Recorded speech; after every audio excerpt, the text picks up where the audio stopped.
Sir Chandrababu Naidu గారు 26 date నుంచి కూడా సింగపూర్ పర్యటనలో ఉన్నారు సార్. అయితే ఇప్పుడు సింగపూర్ గవర్నమెంట్ చంద్రబాబు నాయుడు గారికి షాక్ ఇచ్చినట్టుగా తెలుస్తుంది సార్. అంటే జగన్మోహన్ రెడ్డి గారి హయాంలో అమరావతి అభివృద్ధి కోసం ఒక ఒప్పందం చేసుకున్నారు. దాన్ని ఇప్పుడు అప్పుడు క్యాన్సెల్ చేసేసుకున్నారు. దాన్ని రివైవ్ చేయాలని చెప్పేసి చంద్రబాబు నాయుడు గారు కోరిన సింగపూర్ గవర్నమెంట్ ఒప్పుకోలేదు అని చెప్పేసి వార్తలొస్తున్నాయి.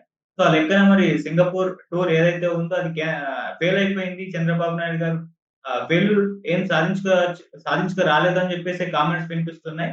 సో, ఎలా జరిగింది సింగపూర్ పర్యటన? చంద్రబాబు నాయుడు గారు ఏం చేశారు? మరి ఏం సాధించుకొచ్చారు? దీనికి సంబంధించి మీరేం చెప్తారు సార్? వైసీపీ గాని, సాక్షి గాని, వైసీపీ మీడియా గాని సింగపూర్ పర్యటన వేస్ట్ అయింది. అక్కడ చంద్రబాబుకు ఒక పెద్ద షాక్ ఇచ్చింది సింగపూర్ ప్రభుత్వం. సో, గతంలో చేసుకున్న ఎంఓయూని పునరుద్ధరించడానికి సింగపూర్ ప్రభుత్వం నో చెప్పింది. దానికి సంబంధించి వాళ్ళ మినిస్ట్రీ సాక్షాత్తు ఫేస్‌బుక్‌లో పెద్ద పోస్ట్ పెట్టాడు. సో, ఆహ్, సి ఈ చంద్రబాబు సాధించిందేం లేదు. జస్ట్ ఇది ఒక టూర్ లాగా చంద్రబాబు చేసొచ్చాడు తప్ప ఇంకేమీ జరగలేదు. అమరావతికి మరొకసారి చంద్రబాబే ద్రోహం చేస్తున్నాడు అన్న విధంగా ప్రొజెక్ట్ చేస్తూ వస్తున్నారు. అయితే గతంలో ఎటువంటి ఒప్పందం జరిగింది? ఆ ఒప్పందం నుంచి ఎందుకు వెనక్కెళ్లారు? దాని తర్వాత ఇప్పుడు చంద్రబాబు పర్యటన ఉద్దేశాలేంటి? ఆయన అక్కడ ఎవరెవరిని కలిసారు? ఇప్పటివరకు ఆయన ఏమి సాధించగలిగారక్కడ? ఏం జరిగింది? నిజంగానే ప్రభుత్వం క్యాన్సెల్ చేసిందా? ఏం ఓవరాల్‌గా ఈ పర్యటన పాజిటివా? నెగెటివా? అనే విషయాల్ని ఇప్పుడు మాట్లాడుకుందాం. యాక్చువల్‌గా ఏందంటే మనకి 2014 నుంచి 2019 వరకు చంద్రబాబు ప్రభుత్వం ఉన్నప్పుడు 2014 డిసెంబర్‌లో సింగపూర్ తో అప్పుడు అక్కడ మినిస్టర్‌గా ఉన్న సుబ్రహ్మణ్యం ఈశ్వరన్ ఆయన ప్రధాన చొరవతో ఒక కన్సార్టియం ఏర్పడింది. 3 కంపెనీలుంటాయి ఆ కన్సార్టియంలో. అసెండాస్, సింగ్ బ్రిడ్జి, సెంబుకార్ప్ అనే ఒక 3 కంపెనీలతో కలిసి ఒక కన్సార్టియంగా ఏర్పడింది. ఈ కన్సార్టియం ప్రధానంగా ఏర్పడి డిసెంబర్ 2014లో ఆంధ్రప్రదేశ్ ప్రభుత్వంతో ఒక ఎంఓయు కూడా చేసుకుంది. ఈ ఎంఓయు ప్రకారం ఏందంటే అక్కడ సీడ్ క్యాపిటల్ అంటారు. సీడ్ క్యాపిటల్ అంటే ప్రధానంగా గవర్నమెంట్ ఆఫీసెస్ గాని, తర్వాత ప్రైవేట్‌వి గాని ప్రధానంగా ఉన్న దాన్ని క్యాపిటల్ అంటే పెద్ద క్యాపిటల్‌లో ఇంపార్టెంట్ అన్నీ ఉన్నదాన్ని సీడ్ క్యాపిటల్ అని పిలుస్తారు. ఇది 6.84 చదరపు కిలోమీటర్లు. అంటే 7 ఏసుకోవచ్చు. 7 చదరపు కిలోమీటర్ల విస్తీర్ణంలో ఇది ఉంటదన్నమాట. సో, దీనికి సంబంధించి మొత్తంగా 1691 ఎకరాలు ఐడెంటిఫై చేశారు. అందులో 371 ఎకరాల్ని 5,500 కోట్లతో ఇన్‌ఫ్రాస్ట్రక్చర్ డెవలప్‌మెంట్‌కు చేయాలనేది అనుకున్నారు. మిగతా 1070 ఎకరాలని ప్లాట్‌లాగా చేసి దాన్ని ఏలంలో అమ్మాలని, అది ఒక ఎకరా 4 కోట్లు చేస్తుందని, ఈ మొత్తంగా 1070 ఎకరాలు అమ్మితే 4,280 కోట్లు వస్తాయని చెప్తున్నారు. సో, ఇది 20 ఏళ్ల ఒప్పందం ఇది. 20 ఏళ్ల తర్వాత ఒక ఎకరా 50 కోట్ల వరకు విలువ చేస్తుందంటున్నారు. దీంట్లో ఈ డెవలప్‌మెంట్‌కి సంబంధించి ఒప్పందంలో ఈ అసెండాస్‌కి 200 ఎకరాలు ఉచితంగా ఇచ్చారనేది అప్పట్లో విమర్శొచ్చింది. సో, ప్రభుత్వ వాటా 42% అయితే కన్సార్టియంకి 58% వెళ్తుంది.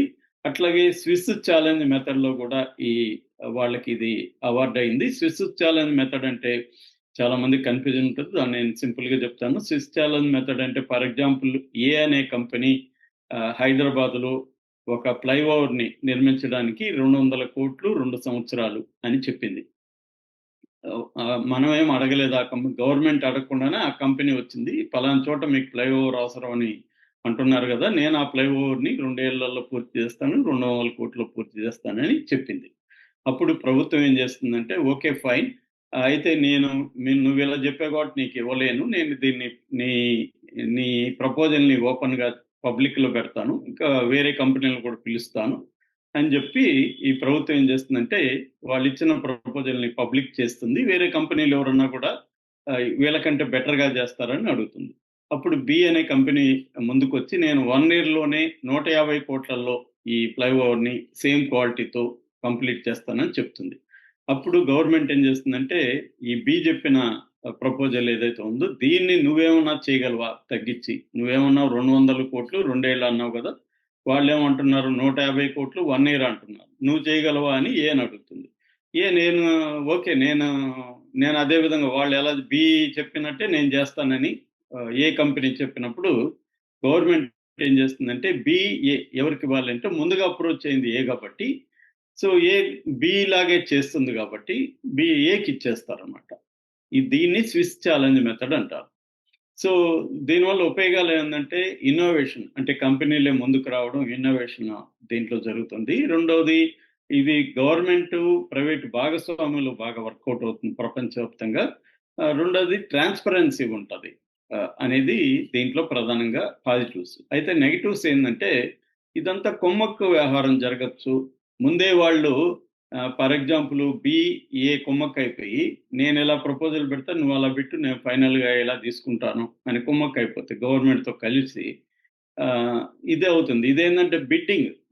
ఎంత చెప్పిందో ఏకి తెలియకూడదు మామూలుగా అయితే. క్లోజ్డ్ బిడ్డింగ్‌లో అయితే తెలీదనమాట. ఎవరు తక్కువకి వీళ్ళు చెప్పిన నార్మ్స్‌లు ఇస్తారో వాళ్ళకివ్వాలి.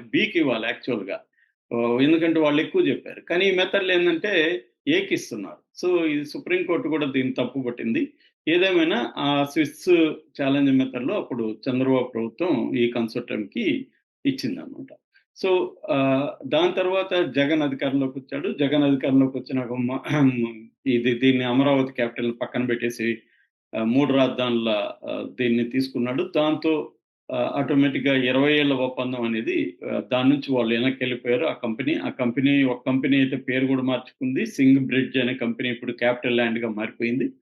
అట్లాగే ఈ గవర్నమెంట్ కూడా, సింగపూర్ గవర్నమెంట్ కూడా తన రోల్ నుంచి వెనక్కెళ్ళిపోయింది. దీన్ని ఇప్పుడు చంద్రబాబు పర్యటనకి 3 ఉద్దేశాలున్నాయి సింగపూర్‌కి. ఒకటి, మళ్ళీ ఒక ఒప్పందం చేసుకొని సింగపూర్ కంపెనీలతో ఒప్పందం చేసుకోవాలి. సింగపూర్ ప్రభుత్వంతో ఒప్పందం చేసుకొని అమరావతిని అభివృద్ధి చేయడానికి సింగపూర్ భాగస్వామ్యాన్ని తీసుకోవాలి. 2, ఇక్కడ అమరావతిలో కావచ్చు, లేకపోతే వైజాగ్‌లో కూడా. ఎందుకంటే త్వరలోనే వైజాగ్‌లో గ్లోబల్ బిజినెస్ సమ్మిట్ జరగబోతుంది. దాన్ని దృష్టిలో పెట్టుకొని అక్కడ నుంచి ఇన్వెస్ట్‌మెంట్‌లని తీసుకురావడానికి, ఆ కంపెనీలను ఆహ్వానించడానికి, ఆ కంపెనీల ప్రతినిధులను కలవడానికి చంద్రబాబు ప్రయత్నం. మూడవది, తెలుగు డయాస్పోరా. అంటే దాదాపు ఒక 16, 17 సౌత్ ఏషియన్ కంట్రీస్‌లో ఉండే తెలుగు బిజినెస్ పీపుల్ గాని, తెలుగు ఎన్ఆర్ఐస్‌ని గాని కలిసి వాళ్ళని కూడా వాళ్ళ డబ్బుల్ని ఇన్వెస్ట్ చేయమని ఆహ్వానించారు. ఈ 3 ప్రయోజనాల కోసం చంద్రబాబు 5 రోజుల పర్యటనని సింగపూర్‌కి ప్లాన్ చేశారు.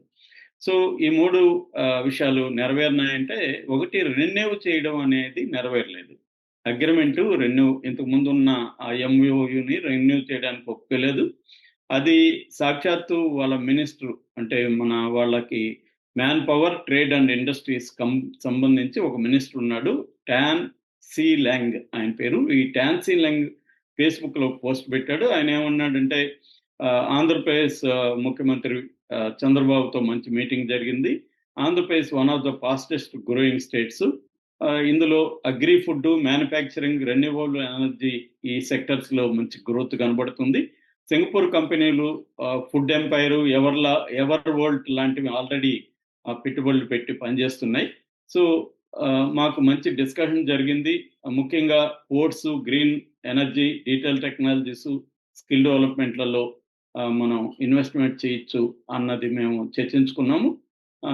అయితే మేము గతంలో చేసుకున్న ఒప్పందం, స్విస్ ఛాలెంజ్‌లో చేసుకున్న టెండరు, ఇవన్నీ కూడా తర్వాత వచ్చిన ప్రభుత్వంలో రద్దయిపోయినాయి. ఇప్పుడు దాంట్లో ఏమన్నా మళ్ళీ కొత్తగా చేయడానికి ఏమన్నా పాసిబిలిటీస్ ఉన్నాయనేది మేము చర్చించుకున్నాము. సో ఆ పాత కన్సార్టియం అనేది ఇంకా ఉండదు. అయినప్పటికీ కూడా సింగపూరు ఆంధ్రప్రదేశ్‌ని, అమరావతిని అభివృద్ధి చేయడంలో సింగపూర్ హెల్ప్ చేస్తుంది. ముఖ్యంగా అర్బన్ డెవలప్‌మెంట్‌లో టెక్నికల్ కోఆపరేషన్ ఉంటది. అట్లాగే వరల్డ్ బ్యాంక్ లాంటి పార్ట్నర్స్‌తో కలిసి మేము పనిచేస్తాం. ఇదే ఆయన చెప్పిన ఇదన్నమాట. ఫేస్‌బుక్‌లో నేనిప్పుడు చదివింది. సో ఆయన చెప్పిన దాంట్లో అయితే ఏముందంటే, కన్సార్టియం అనేదైతే ఉండదు. అర్బన్ డెవలప్‌మెంట్‌లో టెక్నికల్ మా కోఆపరేషన్ ఉంటది అనేది ఆయన ప్రధానంగా చెప్పాడు. అంటే కాంక్రీట్‌గా ఎటువంటి ఒప్పందాలు జరగలేదు. చంద్రబాబు అనుకున్నట్టుగా మేబీ ఒకే ప్రయాణంతో జరగకపోవచ్చు. రేపు పొద్దున వాళ్ళు రావచ్చు, వాళ్ళొచ్చి మళ్ళీ చర్చించొచ్చు. ఇది ప్రాసెస్ జరగచ్చు. ప్రాసెస్‌లో ఫస్ట్ స్టెప్పే. దీన్ని వైసీపీ ఏందంటే ఆల్రెడీ పంపులు మునిగిపోయినట్టు, వీళ్ళకేందంటే అమరావతి అభివృద్ధి అయితే వీళ్ళకి కంటగింపుగా ఉంటుందనేది అందరికి తెలుసు. అందుకని వీళ్ళు ఇలా మాట్లాడుతున్నారు తప్ప ఇంకేం కాదు. దాంతో పాటు చంద్రబాబు అక్కడ కొంత ఇండస్ట్రీస్‌కి సంబంధించిన ఎగ్జిక్యూటివ్స్‌ని కూడా కలిసాడు. క్యాపిటల్ ల్యాండ్, టెమాసెక్, మిత్సుబై ఇట్లాంటివి కలిసారు. అట్లాగే మన హై కమిషనర్, అక్కడ ఉన్న హై కమిషనర్ శిల్పాక్ ఆంబులేని కలిసాడు. అట్లాగే సర్బునా జురాంగ్ అనే ఒక కంపెనీని అక్కడ ప్రాజెక్ట్‌ని కలిసి తిరిగారు. దాదాపు 29 ప్రోగ్రామ్స్ ఆయన ప్లాన్ చేసుకున్నారు చంద్రబాబు అన్నమాట. అట్లాగే ఎవరిసండై ఇంజినీరింగ్ దీన్ని కలిసారు. ఎందుకంటే హౌసింగ్ దీనికి సంబంధించి. అట్లాగే అక్కడ హౌసింగ్ డెవలప్మెంట్ బోర్డుకి సంబంధించిన ప్రాజెక్ట్స్‌ని ఆయన విజిట్ చేసి అంటే లేటెస్ట్ టెక్నాలజీ ఏమేమి ఉంది, దాన్ని ఎట్లా మనం అమరావతిలో అడాప్ట్ చేయొచ్చు, ఇవన్నీ కూడా పరిశీలించారు. అట్లాగే బిజినెస్ రౌండ్ టేబుల్‌లో 61 కంపెనీలతో ఆయన సమావేశమయ్యాడు. దాంతో పాటు నేను ఇందాక చెప్పినట్టుగా తెలుగు డయాస్పొరా అంటారు. అంటే సౌత్ ఈస్ట్ ఏషియాలో ఉండే తెలుగు ప్రజలతో కూడా ఆయన సమావేశంలో వేశాడు. సో దీన్ని మనం ఆయన పర్యటన, సింగపూర్ పర్యటన వేస్ట్ అని చెప్పలేము. ఖచ్చితంగా ఆయన కొన్ని పనులు అయితే చేశాడు. దాని ఫలితాలు ఇమ్మీడియేట్‌గా మనకు కనపడకపోవచ్చు. అంటే ఎటువంటి అగ్రిమెంట్లు కాలేదు. ఈ పాత కన్సార్టియం ఎంఓయూ అనేది మళ్ళీ రాలేదు. దీనికి ఒక కారణం ఈశ్వరన్ అని చెప్తున్నారు. ఈ సుబ్రహ్మణ్యం ఈశ్వరన్ గతంలో ఇవన్నీ ఆయనే కుదిర్చాడు. ఆయనేమో 2024లో అరెస్ట్ అయ్యాడు. ఆయనకి మొత్తం 12 నెలల జైలు శిక్ష పడింది. 4 నెలలు ఆయన చాంగి ప్రిజన్‌లో ఉన్నాడు. అయితే ఆ తర్వాత అక్టోబర్ నుంచి ఆయనకి హౌస్ అరెస్ట్ ఇచ్చారు. సో ఇప్పుడు ఆయన హౌస్ అరెస్ట్‌లో ఉన్నాడు. మలేసియన్ బిలియనీర్ ఆంగ్ బెంగ్ అనే ఆయనతో ఆయన కొన్ని అక్రమ లావాదేవీలు జరిపారనేది ఆయన మీద ఆరోపణ. కరప్ట్ ప్రాక్టీసెస్ ఇన్వెస్టిగేషన్ బ్యూరో ఆయన్ని అరెస్ట్ చేసిందన్నమాట. సో ఈ నేపథ్యంలో ఈశ్వరన్ లేకపోతే ఏముంది, ఈయన ఇప్పుడు చంద్రబాబు అక్కడ ప్రెసిడెంట్‌ని ధర్మన్ షణ్ముగరత్నం ఆయన్ని కూడా కలిసాడు. కాబట్టి సింగపూర్ భాగస్వామ్యం అనేది అయితే ఉంటుంది. ఏ రకంగా ఉంటుంది ఏంటనేది నిర్దిష్టంగా ఇంకా ఒక ఎంఓయూ రూపం అయితే రాలేదు. కాబట్టి వైసీపీ చేస్తున్న విమర్శలు కంప్లీట్‌గా ట్రూత్ ఉందని చెప్పలేము. కొంతవరకు ఉంది. అంటే కన్సార్టియం మళ్ళీ రివైవ్ కాలేదనేది వాస్తవమే. కానీ ఇది ఫస్ట్ స్టెప్‌గా చెప్పుకోవచ్చు. మళ్ళీ వాళ్ళు రావడం కావచ్చు, మళ్ళీ ఏమన్నా జరిగే అవకాశాలైతే ఉన్నాయి. Okay sir. Thank you so much sir.